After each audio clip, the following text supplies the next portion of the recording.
تو جب خامد اور بیوی صلح کر لیتے ہیں تو اللہ ان کے پچھلے سارے گناہ معاف کر دیتے ہیں۔ یہ اتنی بڑی نیکی ہے کہ اللہ ان کے پچھلے سارے گناہ معاف کر دیتے ہیں۔ شیطان روزانہ کچہری لگاتا ہے، شیطان، اور اس کی پوری میٹنگ ہوتی ہے، وہ تخت پہ بیٹھا ہوتا ہے۔ کیا کر کے آئے ہو؟ ایک کھڑا کہتا میں نے پتھر کی پوجا کروائی، مجھے دیکھنا۔ ایسے ٹھنڈا رسپانس۔ ایک کھڑا ہوتا ہے میں نے زنا کروایا، میں نے چوری کروائی، اس تو زیادہ رسپانس نہیں ہے۔ اور سارے گناہوں کی فہرستیں سناتے ہیں۔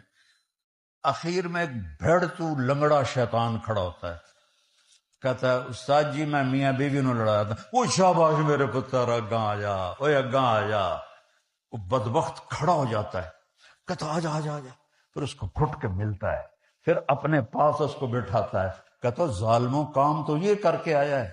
دو خاندان تباہ ہو جائیں گے جب میاں بیوی لڑیں گے۔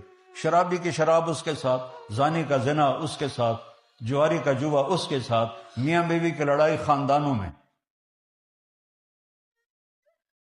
ایک دوسرے کو برداشت کرنا سیکھ۔ اللہ کی قسم، برداشت کرنے میں جو مزہ ہے وہ بولنے میں نہیں ہے۔ کیا ہے؟ پی جا ایام کی تلخی کو بھی ہنس کے ناصر، غم کو سہنے میں بھی قدرت نے مزہ رکھا ہے۔